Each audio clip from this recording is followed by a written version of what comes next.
जय हिंद। दोस्तों, आप लोगों को बिल्कुल आइडिया नहीं है कि एक आईएएस ऑफिसर की डेली ऑफिशियल रूटीन किस तरह की होती है।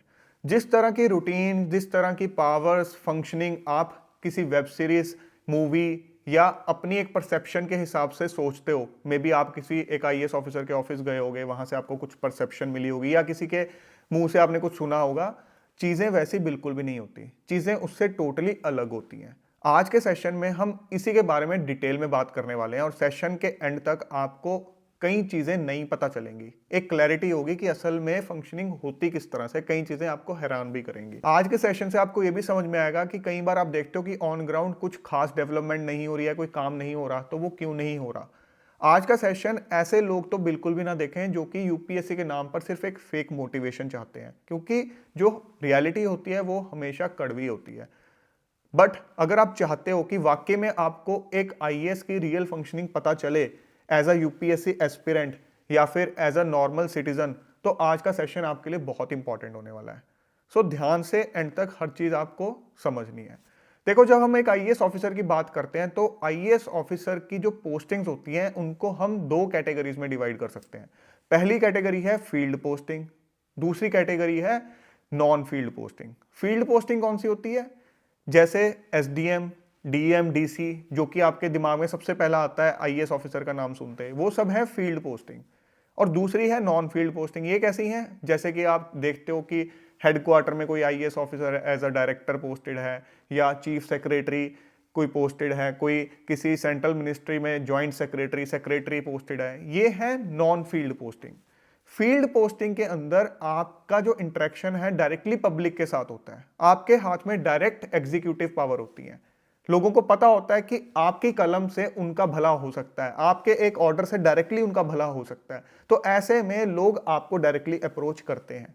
नॉन फील्ड पोस्टिंग के अंदर आप डायरेक्टली लोगों का भला नहीं करते हो, आप पॉलिसी मेकिंग का पार्ट होते हो, आप ऊपर से ऑर्डर पास करते हो। आप फोन करके किसी फील्ड ऑफिसर को, जो आईएएस ऑफिसर फील्ड में लगा हुआ है, उसको फोन करोगे तो डेफिनेटली वो आपका एक रिगार्ड के तौर पर काम करेगा, क्योंकि मोस्ट ऑफ द केसेस के अंदर जो एक डायरेक्टोरेट में, मिनिस्ट्री में आईएएस ऑफिसर लगा होता है वो फील्ड ऑफिसर से सीनियर होता है, तो सीनियर्स की बात माननी पड़ती है ब्यूरोक्रेसी के अंदर। तो ऐसे में आप एक इनडायरेक्ट वे से अपनी पावर को एग्जीक्यूट कर पाते हो। सो आपको थोड़ा सा ये डिफरेंस आ गया समझ कि दोनों की फंक्शनिंग में क्या फर्क है। अब हम पहले बात करते हैं एक जो फील्ड पोस्टिंग का आईएएस ऑफिसर है उसकी डेली रूटीन की, क्योंकि दोनों की डेली रूटीन थोड़ी डिफरेंट होती है। फील्ड पोस्टिंग का एक आईएएस ऑफिसर अपने एरिया के अंदर काफी ज्यादा इन्फ्लुएंशियल होता है, काफी ज्यादा नोन होता है। ऐसे में जो भी लोकल इंस्टीट्यूशंस हैं, स्कूल हैं, कॉलेजेस हैं, कोई ऑर्गेनाइजेशन है, कोई बिजनेस ऑर्गेनाइजेशन है, वो सब जो है कोशिश करते हैं किसी ना किसी इवेंट पे आपको एज अ चीफ गेस्ट बुलाने की। सो बहुत फ्रीक्वेंटली आपको अलग अलग जगह पर एज अ चीफ गेस्ट जाना पड़ता है। तो आप समझ सकते हो कि आपकी डेली रूटीन का जो एक पार्ट होगा वो होगा कि आप कहीं ना कहीं चीफ गेस्ट के तौर पर जाओगे। अब हम मान लेते हैं कि आपको जिस फंक्शन में एज अ चीफ गेस्ट बुलाया है वो सुबह का फंक्शन है, आप अपने घर से निकले एज अ चीफ गेस्ट, उस फंक्शन को आपने अटेंड किया। अब आपने देखा होगा कई बार आप सरकारी ऑफिस में जाते हो, पूछते हो साहब सीट पर नहीं है, तो बताते हैं कि साहब किसी मीटिंग में है, किसी फंक्शन में है, अभी उनको टाइम लगेगा आने में। तो ऐसे में जब भी कोई आईएएस ऑफिसर चाहे टाइम पर ऑफिस में आए या ना आए, उससे मिलने के लिए कई लोग ऑलरेडी बैठे होते हैं। कुछ जनरल पब्लिक के लोग होंगे, कुछ पॉलिटिशियंस होंगे, लोकल एमसी होंगे, कुछ हो सकता है बिजनेसमैन हो। और ये एक आईएएस ऑफिसर की रिस्पॉन्सिबिलिटी है, ड्यूटी है कि उनको इन लोगों को मिलना ही पड़ेगा, क्योंकि उन्हीं के लिए आप बेसिकली अपनी सीट पे बैठे हो। तो वो चीज़ आप अवॉइड नहीं कर सकते।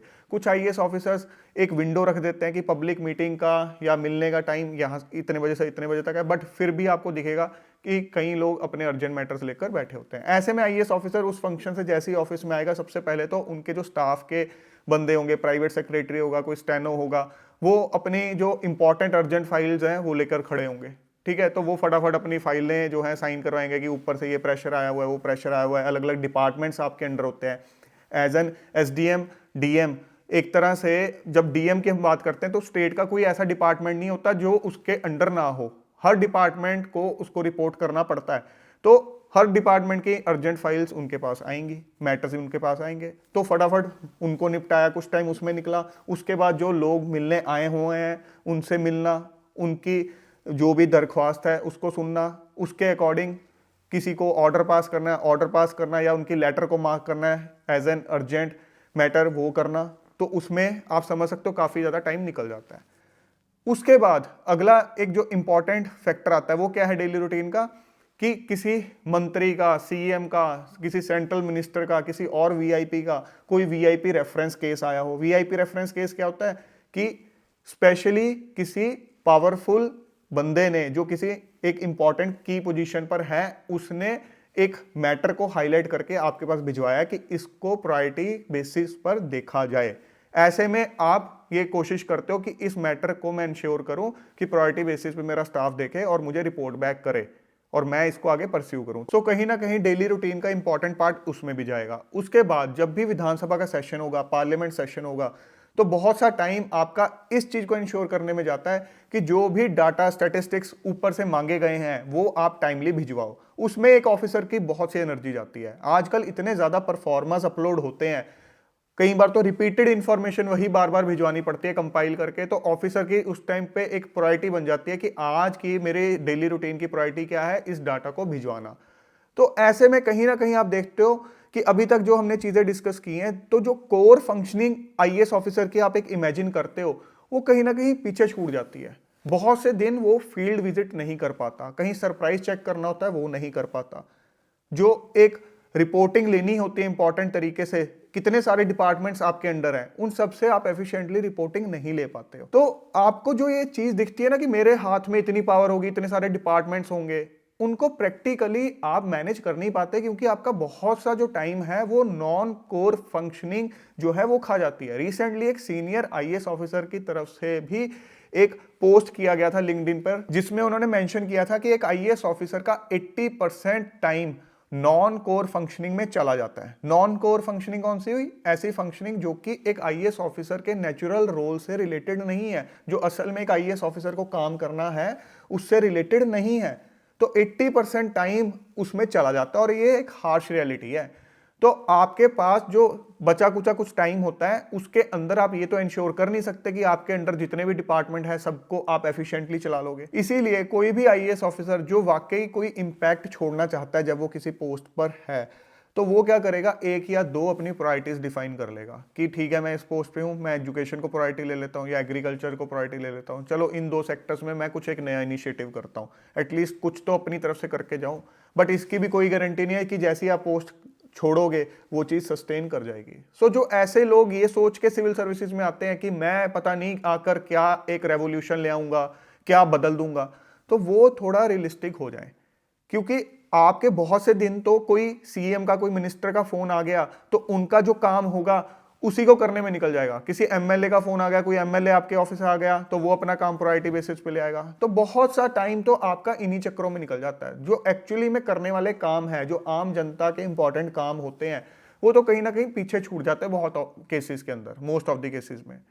और तभी आपको कई बार ऑन ग्राउंड जो चीजें हैं एग्जीक्यूट होती दिखती नहीं या बहुत ज्यादा डिले दिखता है। डेली रूटीन में बहुत सा जो टाइम है वो कॉन्फ्रेंसेस खा जाती हैं। आजकल इतनी ऑनलाइन कॉन्फ्रेंसेस होती हैं, ऑनलाइन मीटिंग्स होती हैं कि उनको अटेंड करने में ही बहुत सा टाइम आपका चला जाता है। सो एक आईएएस ऑफिसर की फील्ड पोस्टिंग में पहली बात तो कोई जो जॉब है वो कोई 9 to 5 वाली जॉब नहीं है।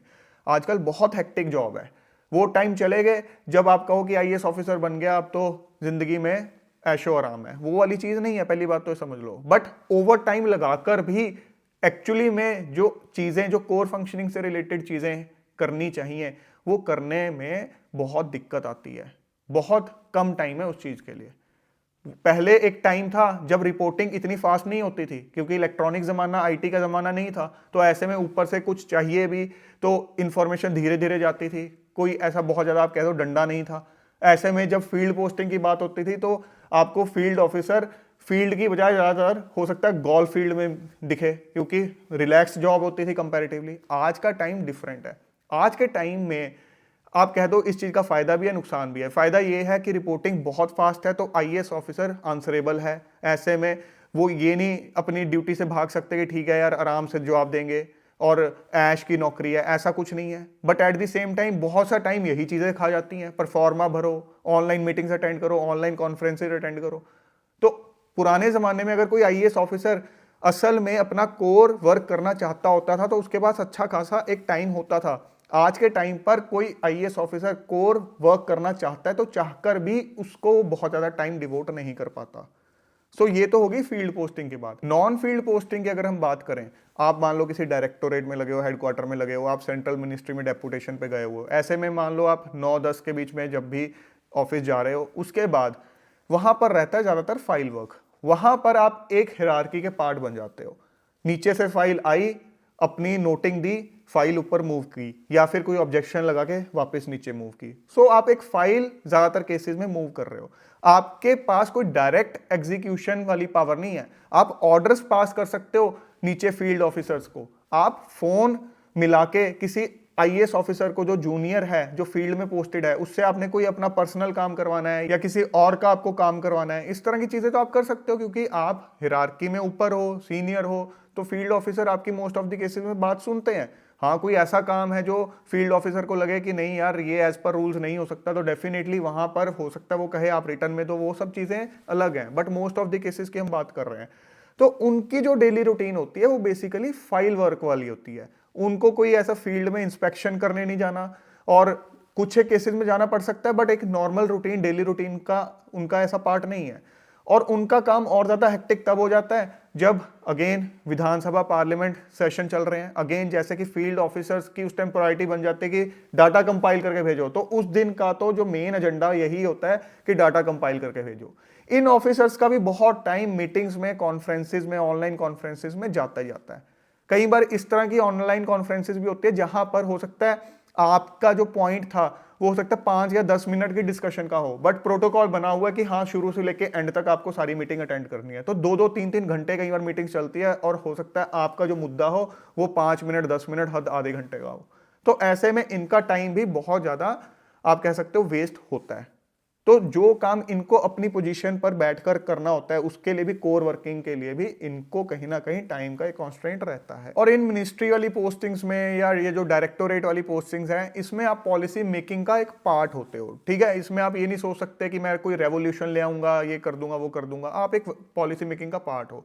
यहां पर भी जो गवर्नमेंट इन पावर है, जो चाहेगी आपको उनको असिस्ट करना है। आप एक एग्जीक्यूटिव मशीनरी के एक छोटा सा हिस्सा हो, बस ये समझ लो एज एन आईएएस ऑफिसर। अगर आप ये सोचोगे कि मैं बहुत बड़ा खिलाड़ी बन गया, मैं ये कर दूंगा, वो कर दूंगा, वो एक प्रैक्टिकल चीज नहीं है। एक फैक्ट है, एग्जीक्यूटिव मशीनरी के एक छोटे से पार्ट होगा वो जो रूलिंग गवर्नमेंट चाहेगी, उनको आपको असिस्ट करना है। उनका कोई प्रायोरिटी बेसिस पे कोई केस आएगा, वो आपको पहले टैकल करना होगा। कोई पार्लियामेंट सेशन में, कोई विधानसभा सेशन के अंदर कोई डाटा चाहिए तो वो आपके लिए प्रायोरिटी होगी। एक और हार्श फैक्ट ये है कि जो अलग अलग पोस्ट हैं उनके रेफरेंस में आईएएस ऑफिसर्स की शॉर्टेज है। ऐसे में कई बार आईएएस ऑफिसर को एडिशनल चार्ज भी मिलता है, मतलब एक पोस्ट के अलावा उसको और भी डिपार्टमेंट्स का चार्ज होल्ड करना पड़ता है। हफ्ते के कुछ दिन एक डिपार्टमेंट में बैठेगा, दूसरे दिन दूसरे डिपार्टमेंट बैठेगा। कोई अर्जेंट फाइल तीसरे डिपार्टमेंट की है तो वो उसी डिपार्टमेंट के ऑफिस में आ रही है। तो बहुत सा जो टाइम है वो बेसिकली एक नॉर्मल रूटीन वर्क में ही चला जाता है, फाइलें ही कंप्लीट करने में चला जाता है।